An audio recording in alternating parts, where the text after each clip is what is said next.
पंढरपूर नगरपालिकेचे जिजामाता उद्यान उद्घाटनाच्या 24 तासानंतर बंद अवस्थेत असलेले दिसून येत आहे। सोमवारी उद्घाटन झाले म्हणून मंगळवारी संध्याकाळी लहान मुलांसह अनेक नागरिकांनी जिजामाता उद्यानाला भेट देण्यासाठी हजेरी लावली।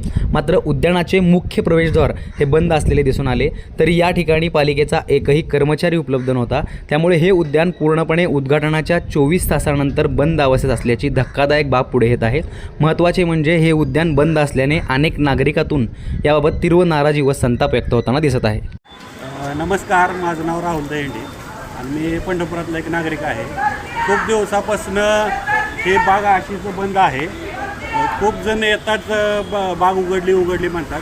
कालच उद्घाटन झालेलं असं कळलं, सगळीकडे न्यूज आली आणि आता आज तर सगळे आलेले तिथं तर बाग बंदच आहे। निकृष्ट दर्जाचं काम झालं असं कळलं आणि उद्घाटन तर केलं आहे।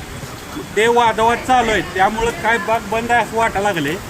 पण इथं लहान लहान मुलं सगळे आम्ही फॅमिली घेऊन आलेलो आहे। हे लहान लहान मुलं या आशेने येतात की बाबा बाग चालू झाली आहे। तिथं खूप वर्षापासून बाग बंद होती, 10 वर्ष झाली बाग बंद। आता सगळ्यांची एकच मागणी आहे की बाग लवकरात लवकर चालू करावी, ही सर्व जनतेची मागणी आहे।